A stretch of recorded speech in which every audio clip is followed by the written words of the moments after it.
राज्यात लोकसभा निकालानंतर जरांगे फॅक्टरचा खूप मोठा बोलबाला होता. त्याच जोरावरती जरांगेंनी अनेकांना पाडापाडीच्या धमक्याही दिल्या, पण ऐनवेळी माघार घेतली आणि सगळं चित्र बदललं आणि त्याचं परिवर्तन आपण निकालात बघितलं विधानसभेच्या. त्यानंतरही जरांगे म्हणतात की मीच मराठ्यांना मोकळं सोडलं आणि मराठ्यांमुळेच भाजपची महायुती सत्ता आलेली आहे. पण या जरांगेच्या भूमिकेवर पुन्हा मतमतांतर व्यक्त होत आहेत. कधी काळी जरांगेंसोबत काम केलेले सावलीसारखे अजय महाराज बारसकर आपल्यासोबत आहेत. त्यांचं काय म्हणणं आहे, कारण ते सातत्याने जरांगेंवर टीका करत असतात. आताही त्यांचं काय म्हणणं असेल आपण ते जाणून घेऊ. तुमचं स्वागत न्यूज 18 लोकमतमध्ये. काय तुमची भूमिका आहे? तुम्ही का सातत्याने जरांगेंवर टार्गेट करता? नाही, मी काही टीका करत नाही. हा गैरसमज आहे. मी सत्य सांगतो आणि माझा सत्य सांगण्याचा उद्देश आहे की माझा समाज जागा व्हावा. हे गावागावात जी आग लावलेली हे मनोज जरांगेंनी गावागावात जाती जातीत भांडणं केलेली तर ही शांत केले पाहिजे ना. फक्त आग लावायचं आणि बाजूला व्हायचं तर मी टीकाकार नाही, मी खरं सांगणार आहे. आणि मनोज जरांगे जिथं जिथं चुकतील आणि माझ्या समाजासाठी ते योग्य आहे म्हणून मी बोलतोय. विषय असा आहे की मनोज जरांगे आता काल प्रेसमध्ये तुम्ही आपण सगळ्यांनी पाहिलं, समाजाने पाहिलं. हो, ते म्हणतात की मीच सांगितलं होतं समाजाला तुम्हाला ज्याला पाडायचं त्याला पाडा. त्यांनी एक जो शब्द वापरलाय, मी समाजाला बंधनमुक्त केलं. कोण आहे मनोज जरांगे? तुम्ही आहे कोण?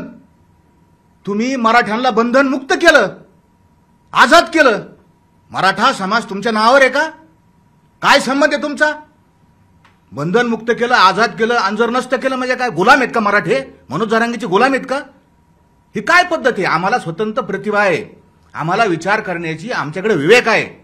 आणि म्हणून मी असं म्हणतो की मनोज जरांगे म्हणतात, आता कसं आहे त्यांचं बोलणं की ते म्हणतात की मी मैदानातच नव्हतो.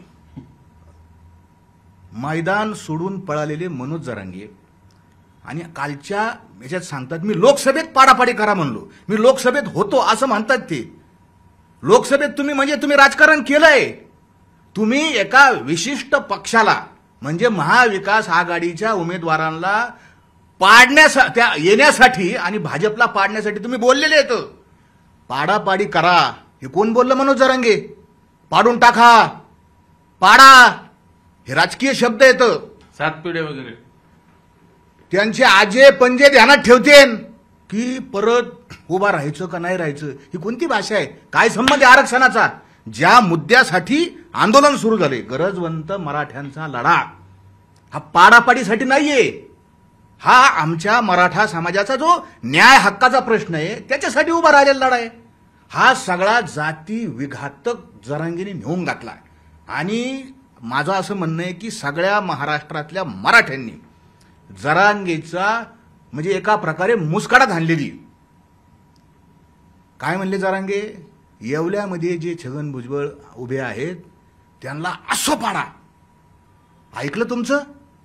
मनोज जरांगे, तुमचं ऐकलं का लोकांनी? तुमच्या नाकावर टिचून छगन भुजबळ निवडून आलेत आणि मराठ्यांनी देखील त्यांना मतं दिलेत. आणि आता हे म्हणजे बाकीच्यांनी तर दिले. मराठा समाज हा हुशार आहे, काम पाहतो. म्हणले तुम्ही किती खोटं बोलता. म्हणले मी प्रचार करायला गेलो नाही, जाणार नाही. सगळ्या त्यांच्या मागच्या रेकॉर्डिंग काढून पहा. जरांगे म्हटलेले आहेत की मी त्या येवल्यात गेलेत आणि भाषणं ठोकलेले आहेत तिथं. दावेला गेलो होतो ते. अरे काय हा माणूस इतका खोटारडा आहे साहेब. मी याच्या इतका खोटारडा माणूस मी पाहिला नाही.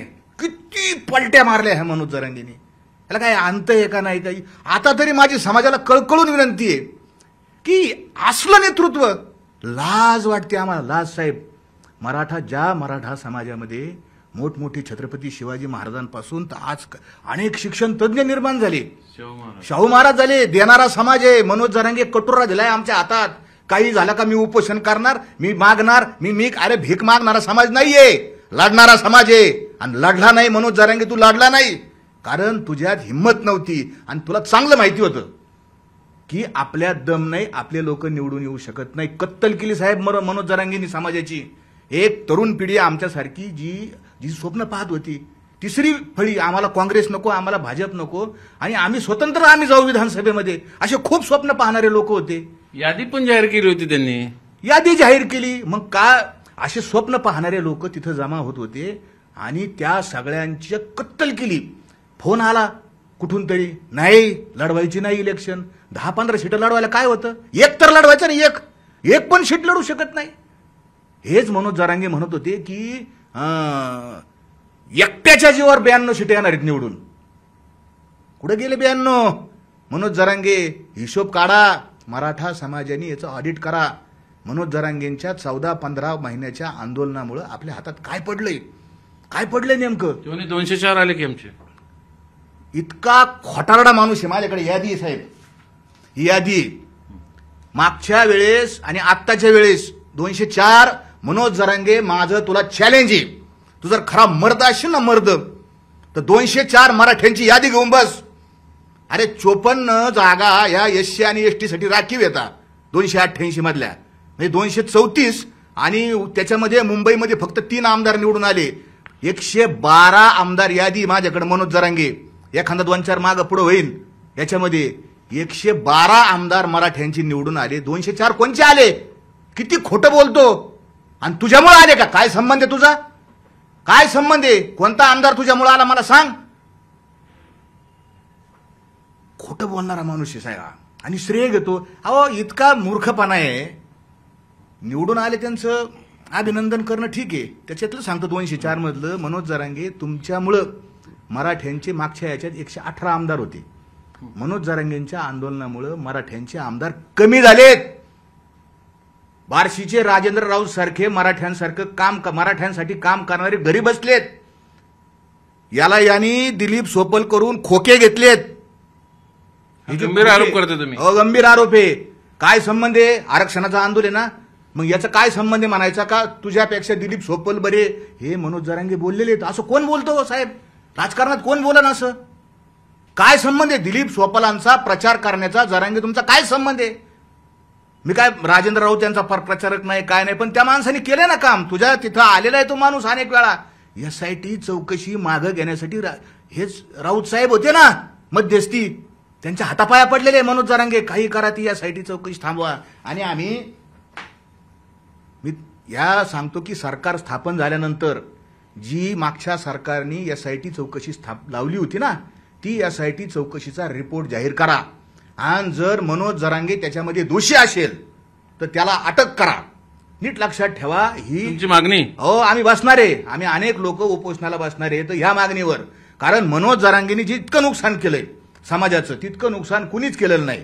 हा जो जरांगे फॅक्टर आहे, मराठा फॅक्टर नाही. जर मनोज जरांगेंनी मराठ्यांचं नावच घेऊ नये. मराठी तुम्हाला बघून घेते. अरे मराठ्यांनी तुलाच बघून घेतलंय. नाकावर टिचून नाक कापलंय मनोज जरांगे तुमचं. भाजपला काय म्हणले? फडणवीसला पाडा. फडणवीसांच्या आईला शिव्या दिल्यात मनोज जरांगेंनी. माझं असं म्हणणं आहे मनोज जरांगे, तू जा सागर बंगल्यावर आणि त्या फडणवीसांच्या आईची त्यांच्या मातुश्रीची पाया पडून माफी माग. ज्येष्ठ श्रेष्ठ आई येते, फरक नाही पडणार मोठ्याच्या पाया पडण्याने. जा माफी माग. माऊली चुकलं माझं मन. हा मोठेपणा आहे ना. काय संबंध? याला शिव्या दे, त्याला शिव्या दे, त्याला शिव्या दे, याला शिव्या दे. काय केलं शिव्या द्याशिवाय? काय क्रिएटिव्ह काय केलं? फक्त 3 गोष्टी येतं. माझं असं म्हणणं आहे की मराठा समाजाने ऍक्टिव्ह व्हावं, क्रिएटिव्ह व्हावं. हा फक्त प्रोएक्टिव्ह, फक्त प्रतिक्रिया देणं. आज महाराष्ट्राचा निकाल बघितला, भाजपला फक्त ओबीसीनी मतं दिलं असं नाहीये, मराठ्यांनी मतं दिले. ते क्लिअर कट दिसतं याच्यामध्ये. मग ह्या आंदोलनात मिळालं काय? उलट जाती तेढ वाढली गेली गावामध्ये. जे ओबीसी सगळं पक्षांना ते आता भाजपकडे झुकले गेले. म्हणजे एका अर्थाने जरांगेंमुळे भाजपला फायदा झाला असं नाही होणार का? मग हो बिलकुल, जरांगेमुळे भाजपला फायदाच झालाय. बिलकुल. काय फायदा झाला? जरांगे फक्त शिव्या द्यायचा आणि सगळ्या ओबीसींच्या लक्षात आलं की हा जरांगे नावाचा जो प्राणी आहे त्याला स्वतःची काय अक्कल नाही. साहेब व्हिजन लागतं, दिशा लागते, कार्यक्रम लागतो. काय व्हिजन आहे मनोज जरांगेकडं? उद्या काय करायचं माहित नाही. मी जानेवारीत उपोषणाला बसणार, मी फेब्रुवारीत. अरे उपोषण बसून मिळतच नाही. मराठा समाजाच्या आरक्षणाचा प्रश्न आता संपलेला आहे. सुप्रीम कोर्टाच्या 5 जजेसच्या बेंचनी मराठा कुणबी एक नाहीत गायकवाड आयोगाचा जो रिपोर्ट आहे तो रद्द केलेला आहे. आता आणि जरांगेंची काय मागणी आहे? मराठा कुणबी एक असा GR काढा. सुप्रीम कोर्टाच्या विरोधात जाऊन कोण GR काढेल? काय लिगॅलिटी, काय व्हॅल्यू आहे? मनोज जरांगे, तुम्ही जर मर्द स्वतःला म्हणताना, तुम्ही स्वतःला शूर म्हणताना, तुम्ही त्या हकींवर टीका करता चॅनल ना असं, तसं आम्हाला अधिकार नाही बोलायचा. आम्ही मराठी आहेत ना. आज मी जी भूमिका घेतली मनोज जरांगे, मी जी भूमिका घेतली, हजारो लोक त्या भूमिकेशी सहमत आहेत. फक्त कसं आहे, लोक बाहेरून बोलत नाही. तुझ्या मनोज जरांगे ह्याच्या कमेंट आहेत ना आत्ता मागच्या महिन्याभरातल्या, फक्त तुमच्या खालच्या कमेंट काढून वाचा किती शिव्या दिल्यात त्या मनोज जरांगेला. त्याचे समर्थकही ट्रोल करतात. त्यांचे जे भक्त आहेत जाणारे जरांगे भक्त, ते म्हणतात तुम्ही ठरवून त्यांना काढा, तुम्हाला फडणवीसांनी सुपारी दिली, इथपर्यंत आरोप होतो. काय सुपारी दिली, काय संबंध आहे फडणवीसाचा नामचा, काहीच संबंध नाही साहेब. मुद्दे जर नसले ना, उत्तर नसले ना, हे असले राजकीय आरोप करतात. आमचं म्हणणं आहे ना, तुम्ही या ना, 4 वकील घेऊन या. मनोज जरांगेंची फक्त एक साधं कागद दाखवा की मराठा समाजाला आरक्षण मिळावं, कसं कसं मिळावं, काय काय, साधा अर्ज. त्याचे जे ट्रोल करणारे लोक आहेत ना, जाहीर चॅलेंज आहे, त्याच्या सहीचा अर्ज दाखवा. शिवबा संघटनेचा दाखवा, नाही कोणचा दाखवा, सहीचा अर्ज नाही, त्याचा पिटिशन नाही. आत्ताचा जो आरक्षणाचा प्रश्न आहे तो कोर्टात अडकलेला आहे. जी एसीबीसी 10% आरक्षण दिलं मनोज जरांगे, ते आरक्षण नाही म्हणले ना तुम्ही. 1785 मुलं पोलीस झालेले आहेत आत्ता त्या 10% आरक्षणातून, आणि तू म्हणतो ते नको आरक्षण. ईडब्ल्यूएस आरक्षण कुणी घातलं? मनोज जरांगेंनी ईडब्ल्यूएस आरक्षण घातलेले. मनोज जरांगेमुळे नुकसान झाले, वाटोळ झाले. बस आम्हाला कुणबीच पाहिजे, बाकी काहीच नको आम्हाला. फक्त राजकारणासाठी पाहिजे. मी तुम्हाला याच्यातून सांगतो, मी मागही सांगितलं, विश्वनाथ गणेश पाटील नावाचा एक तरुण मनोज जरांगेच्या आंदोलनानंतर त्यांनी कुणबीचं सर्टिफिकेट काढलं आणि बीडमध्ये त्यांनी भरतीसाठी, पोलीस भरतीसाठी अर्ज केला. त्याला 134 मार्क येतं कुणबीमधून, बरं का, ओबीसी मधून. पोर्टलवर सगळं, म्हणजे त्या एसपीच्या पोर्टलवर सगळं उपलब्ध आहे. 134 मार्क, कट ऑफ 135 ला लागला. 134 मार्क मिळवणारा विश्वनाथ गणेश पाटील घरी बसलाय.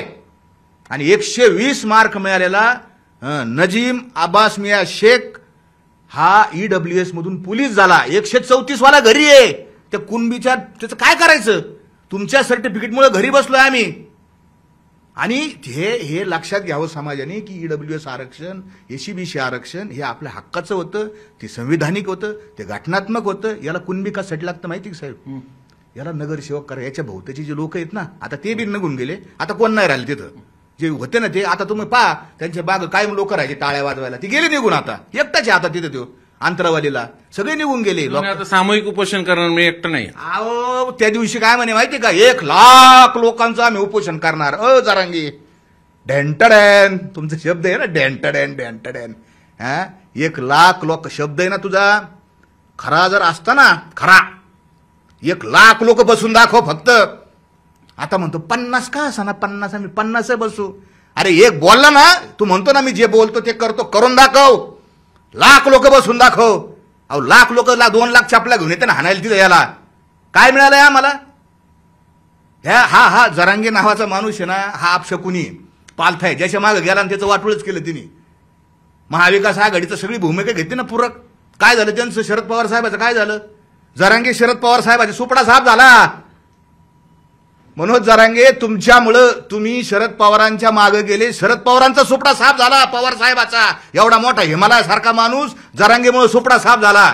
जातीमुळं लोकांच्या लक्षात आलं हे शरद पवार जरांगे एकच माळेचे मनी येतं. काय म्हणले ते? काय ऊर्जा आहे साहेबांची, साहेब म्हणजे काय ताकद आहे, हा हा हो. बाकीच्यांना शिव्या आहे मायावरून. अहो ज्या फडणवीसांनी मराठा समाजाला 2दा आरक्षण दिलं, मी फडणवीसांचा प्रचारक नाही, मी फडणवीसांचा काही संबंध नाही, मी खरं बोलणार आहे. आणि खरं बोललं का सख्या आईला राग येतो. फडणवीसांनीच आरक्षण दिलंय मराठ्यांना पहिल्यांदा. मी पिटिशनर आहे त्याचा 2017ला. आणि पवार साहेबांनी नाही दिलेलं आरक्षण, हो नाही म्हणलेले पवार साहेब. दुसऱ्या वेळेस आरक्षण दिलं ह्याच सरकारने. एसीबीसी जे आहे ना आरक्षण, ते आरक्षण शिंदे साहेबांच्या आणि फडणवीस साहेबांच्या, त्या अजितदादाच्या सरकारने दिलेलं आहे. एका महिन्यात सर्वे केला, एका महिन्यात 10% दिलं ना आरक्षण. नाही का तुम्ही देणाऱ्याला शिव्या? हे समाजाला कळलं साहेब. लोक, मराठा समाजाची लोक शहाणे येतं, चपराक मारलेली मनोज जरांगेला. आता पुढं काय? आमचं असं म्हणणं आहे की आताची जी लढाई आहे त्याच्यावर जरांगे बोलत नाही. मी उपोषणाला बसणार, मी उपोषण करणार. अरे उपोषण आणि याचं उपोषण मी कसं आहे, एक तर माझ्या मृत्यूची अंत्ययात्रा निघन, नाही तर मग आरक्षणाची विजय यात्रा निघून. इतका भावनिक करतो, रडतो. अरे जरांगे, आपण मराठ्याची येतं, लढायला निघाले ना, रडत नाही. लढायला निघता ना, इतर ठिकाणी काही दुःखद घटना तर माणूस रडतो, पण लढायला निघणारा माणूस याच्यात हिंमतच नाही. आत्ता काय लढाई कुठे आहे आमची? आत्ता सरकार संग लढाईच नाहीये, कोणतं का असं ना सरकार. आत्ता लढाई आमची कोर्टात आहे. आता काय केलं पाहिजे? चांगली चांगली वकिलांकडे गेलं पाहिजे. मनोज जरांगेंनी खरंच जर तो आसन शहाणा, माझं काही टीका करणं नाही का, त्याचा बांधाला बांध नाही, त्याच्या काय उठसूट त्याला, हा विषय नाही. समाजाचं कल्याण व्हावं, समाजाला सत्य कळावं. आज कळलं ना समाजाला. मी त्यावेळेस म्हणलो होतो बसचा ड्रायव्हर पेलेला आहे, उतरा, बस खड्ड्यात जाईल. उतरले लोक साहेब, लोकांच्या लक्षात, लोकांनी दिलं भाजपला, त्या राष्ट्रवादी अजित पवारच्या आणि शिंदे साहेबाला निवडून दिलं. मी नाही म्हणत माझ्यामुळे दिलं, पण लोकांनी दिलं ना, लोकांना कळतं ना, हे देणारी येतं. पण अजूनही जरांगे म्हणत नाही, त्यानंतर समाज माझ्या मागे जाऊन मीच समाज सांगन त्या समाज ऐकतो. अहो माझं असं मत आहे बरं का, की मनोज जरांगेवर त्यांना आता मानसिक उपचाराची गरज आहे. ती त्यांची जी व्हिडिओ पाहिले ना, ते डोळे बिंगत होते डोळे, अरे काही शहाणपणाचं लक्ष नाही का? मराठा समाज सुशिक्षित आहे, संवेदनशील आहे, हुशार आहे. जगभरात लोक आहेत आमचे मराठा समाजाचे, इतका प्रज्ञावान समाज, आणि त्याचा हा नेता असा काय, त्याला काय म्हणजे लाज वाटते साहेब, लाज असा नेता म्हणायला. आज आमची लढाई काय तुम्हाला सांगतो, आज खरी लढाई, आज लढाई आमची कोर्टात आहे. एसीबीसीचं आरक्षण चॅलेंज झालेलं आहे. जरांगेच्या आंदोलनामुळं आमची कुणबीची म्हणजे जरांगेच्या आमचे उपकार नाही, आमच्या आधीचीच कुणबीची दाखले येतं. मी नगर जिल्ह्यातलं, आमचे कुणबीचे दाखले आधीचे येतं. हे आमचे कुणबीचं आरक्षण चॅलेंज केलं, ह्या जरांगेच्या तोंडमारीपणामुळं, याच्या फाटक्या तोंडामुळं गेले ना कोर्टात. हे मराठ्यांचं कुणबी चॅलेंज केलं आमचं, म्हणजे हे, आणि दिले किती, एकदा सांगतो 2 कोटी लोकांना आरक्षण मिळालं. अहो मनोज जरांगे, 2 कोटी लोकांना आरक्षण मिळालं तुम्ही म्हणतात, मग कशाला लढायचं आता? काय संबंधी? उरलेल्या लोकांना एसीबीसी मधून मिळतं, ईडब्ल्यूएस मधून मिळत होतं. समजा एसीबीसी गेलं समजा, तर ईडब्ल्यूएसचं चालू होईल परत. राहिलंय काय आरक्षणाचा? आमचा खरा प्रश्न आहे ना मराठ्यांचा, मराठा समाजाचा खरा प्रश्न साहेब पैशाचा आहे, पैशाचा. डायरेक्ट सांगतो. बाबासाहेब आंबेडकरांच्या महामानव डॉक्टर बाबासाहेब त्यांच्या पुस्तक आहे त्यांचं, द प्रॉब्लेम ऑफ रुपी. आमचा खरा प्रश्न पैशाचा आहे. मराठ्यांचे लोक कर्जात येतं, की शेतीमुळे येतं, ते अनेक गोष्टीमुळे येतं. नोकऱ्या किती येतं? 700-800 नोकऱ्या येतात. म्हणजे क्लास 1 आणि क्लास 2च्या 1000-1200 एमपीएससीच्या आणि युपीएससीच्या नोकऱ्या जाहीर होतात. किती मिळणार आहेत? किती लोकांना मिळणार आहेत? एमपीएससीच्या आणि क्लास 3 आणि क्लास 4च्या होत्यात जास्त, पण किती? 20-25 हजाराच्या पुढे भरती होत नाही, सगळ्या तरुण पोरांना माहिती आहे.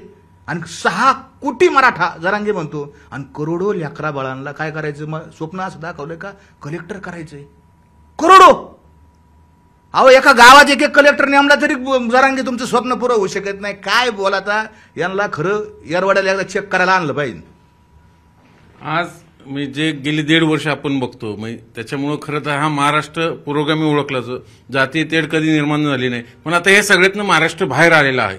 तर सगळं महाराष्ट्राला तुमचं काय आव्हान आहे? महाराज म्हणून तुम्ही कीर्तनकार आहात, प्रवचनकार आहात, जातीभेद सोडून जातात, संपलं. समाजाने दाखवून दिलं काय ते नाही. वारकरी, आम्ही वारकरी संप्रदायाचे, मुळातच वारकरी संप्रदाय जातीभेद मानत नाही. जातीचा अहंकार, जातीचा अहंगंड, जातीची अस्मिता हे जरांगेंनी जास्त आणि हवा दिली प्रचंड. जरांगेंनी आणि त्यांच्या मागे काही जे लाभधारक होते त्या सगळ्यांनी हवा दिली. त्यांना त्यांच्या पोळ्या बाजून घ्यायच्या होत्या. पण मराठा समाज हा मूलतः हा समाजशील आहे, सगळ्यांना धरून मोठा भाऊ येतो समाज, मोठा भाऊ आहे. यस, तो आपल्या ताटातली भाकरी दुसऱ्याला देणार आहे. गरीबाच्या ताटातली भाकर हिसकून घेणारा मराठा नाहीये. मूळ. आणि म्हणून एक प्रकारे जरांगेंना उत्तर दिलंय, जरांगे तुम्ही चुकलेले आहेत. सगळ्या पक्षामध्ये मराठा समाज आहे, तो नेतृत्व करतो, तो ओबीसीला धरतो, तो SC ST ब्राह्मणासहित सर्वांना धरतो. आणि माझं असं म्हणणं आहे की जरांगेंनी आता मराठा समाजाला वेठीला धरू नये. सल्ला असा आहे की या मराठ्यांनी सुद्धा अंतरावरील जाऊ नये. जरांगेंना सांगावं आपलं भांडण कोर्टात चालू आहे, चला मुंबईला जाऊ, पुण्याला जाऊ, वकील बोलू, तिथं पैसे गोळा करू. आणि ह्या सल्ला सगळ्यात महत्वाचा हाच आहे की जरांगेच्या नादाला लागू नका. एवढं आता वाटोळं झालंय, आता काय वाटोळं करून घेऊ नका, बस एवढाच सल्ला आहे, साधा सोपा. आता हे सरकारकडनं काय अपेक्षा? कारण समाजाचे प्रश्न अजून मिटलेले नाहीत ना. समाजाचा मूळ प्रश्न शेतीचा आहे साहेब. मागचं जी जरांगे फिरंगेची हवा नव्हती, आमच्या कांद्याला भाव मिळाले नाहीत, आमच्या दुधाला भाव नाही, सोयाबीन, कांदा, दूध, शेतीमालाला भाव नाही, याचा राग मराठा समाजाला होता. म्हणून मराठा समाजाने लोकसभेमध्ये विदर्भापासून तर खाली कोकणापर्यंत मतदान केलं, सगळ्या समाजाने केलंय. आणि तो राग त्याच्यातून लोक पडलेत. सरकार थोडं शहाणं झालं आणि मग सरकारने जे काही लाडकी बहीण असेल त्यांनी म्हणजे आश्वासनं दिले. आणि जे एकवटलं सगळ्यात महत्वाचं भाजपच्या बाजूने, बिलकुल एकवटला ना. कारण त्यांची पॉलिसी भाजपची, त्यांनी काय सांगितलं, जाहीर सांगितलं, ओबीसी आमचा बॅकबोन आहे. ती त्यांची पॉलिसी आहे. त्यांच्या पॉलिसीला काय करायचं बरं. त्यांनी असं म्हणले का मग मराठी हाकलूनच द्या. नाही, मराठा समाजालाही आम्ही आरक्षण देतो, वाद नका घालू, असंच त्यांचं म्हणणं होतं. आणि कुणाचंही सगळ्या राजकीय पक्षांचं हेच म्हणणं आहे की मराठ्यांना ओबीसीतून आरक्षण मिळणार नाही. फक्त आग लावायसाठी, भांडणं करायसाठी जरांगेंना हेच कारण लागतं. आणि तो प्रश्न न संपणार आहे ना. हा न प्रश्न हा जातीचा नाही, मातीचा आहे, शेतीचा आहे. Yes. याच्याकडे कोणी काय लक्ष देत नाही. जातीचा माझी अजूनही विनंती आहे, आमचं भांडण आम्ही थांबून घेऊ. तुम्ही हे ओबीसी आरक्षण बंद करा आणि शेतीच्या प्रश्नावर या, शेतकऱ्यांसाठी या. मनोज जरांगे, आपण सगळेजण एकत्र जाऊ आणि तुमची हुकुमशाही बंद करा. मी एकटाच पाहिजे स्टेजवर. अरे तुझ्यापेक्षा लय हुशार लोक आहेत मराठा समाजामध्ये. रक्ताचं पाणी केलेले हजारो लाखो लोक आहेत. मनोज जरांगेंचं काम काय, एका रात्रीतून उदयाला आलेलं आहे. काठ्या घातल्यात आणि भावनाशील झालं, बस एवढंच आहे ना. दुसरं काय आहे? संघटन काय आहे, स्किल काय आहे? कॉम्प्युटर नाही त्यांच्याकडे, साधा एवढा काय. म्हणून समाजानं फक्त माझी विनंती तुमच्या माध्यमातून, मला काही कुठला लाभ नाही साहेब. हे काटेरी मुकुटे तुमचं हे चॅनल हे ते इतकं सोपं नाही. पण तरी सुद्धा आम्ही सत्य सांगणार. आम्ही तुकोबारायांचे पायीक येतं. तुका म्हणे सत्य सांगो येऊ तर रागे येतील. ते आम्ही खरं सांगायचं काम करतो. बा मनोज जरांगेंनी सुद्धा माझं अशी विनंती आहे की एवढं वाटोळं झालं, एवढं नुकसान झालं, इतकं दुःख झालं, माणसं गेलीत साहेब. एका मूर्ख या मनोज जरांगेंच्या मूर्खपणामुळे माणसं गेलीत. ह्याच येवल्यामध्ये गोकुळ स्वर्गवासी गोकुळ रावसाहेब कदम हे मनोज जरांगेंच्या अंगावर जेसीपीतून फुलं टाकताना खाली पडले, वारले. याला जबाबदार कोण आहे? फक्त आणि फक्त मनोज जरांगे, दुसरा कोणी नाही. सावध व्हा बस. जरांगे फॅक्टर संपला असं म्हटल्यानंतर ते म्हणे कळायला पिढ्या लागायच्या जरांगे फॅक्टरकडे. अहो काय ते माणसाचं काय, त्यांना आता काय आकली चिंतेची काय गाठ भेट आहे का? जरांगे फॅक्टर हा संपलेलाच आहे ना. मराठा आहे, मराठे जिंकलेत, जरांगे हारलाय. जरांगेचा फॅक्टर हारलाय, नीट लक्षात ठेवा. जरांगेंनी पुन्हा मराठा म्हणू नये, स्वतःचं काहीतरी सांगावं. जरांगे फॅक्टर असा आहे, जरांगे फॅक्टरमुळे हे झालं, जरांगे फॅक्टरमुळे ते झालं. जरांगे फॅक्टर हारला नाही साहेब. पडला, झुकला, लोळला, वाकला, फाकला, सगळा झालाय जरांगे फॅक्टर. काही नाही राहिलं त्या जरांगेमध्ये. शिव्या देऊ राहिलेत लोक. जे लोक मला फोन करून शिव्या द्यायचेत ना ते म्हणतात महाराज तुम्ही म्हणत होते बरं होतं राव, बरोबरच होतं राव, हे काय येडपटच निघालं म्हणली. अशी फॅक्ट रेकॉर्डिंग आहेत माझ्याकडे. पूर्वी शिव्या दिलेल्या लोकांनी. कसं आहे, सत्य फार उशिरा समजतं, पण सत्य हे सत्य असतं. हे होते अजय महाराज बारसकर. यांनी सांगितलं, आपली भूमिका मांडली आणि इलेक्शनमध्ये लोकांनी आपला निकाल दिलेला आहे. आशा करूया इथून पुढे तरी केवळ स्वार्थासाठी, आपल्या आंदोलन स्वार्थासाठी किंवा इतर काही स्वार्थासाठी दोन जातीमध्ये, दोन समाजामध्ये तेढ लावली जाणार नाही. जरांगेंना कोणाचाही विरोध नाही. ते एक चांगले संघटक आहेत. त्यांनी ते करावं, आरक्षणाचा लढा त्यांनी पुढे न्यावा. पण त्या लढ्याच्या माध्यमातून किंवा आडून कुठल्याही समाजात तेढ निर्माण करू नये. त्याचं फळ तुम्ही आज बघितलं. ओबीसी सगळे भाजपकडे गेले. भाजपचाच फायदा झाला. व्हिडिओ जर्नलिस्ट गणेश कदमसह चंद्रकांत फुंदे, न्यूज 18 लोकमत, पुणे.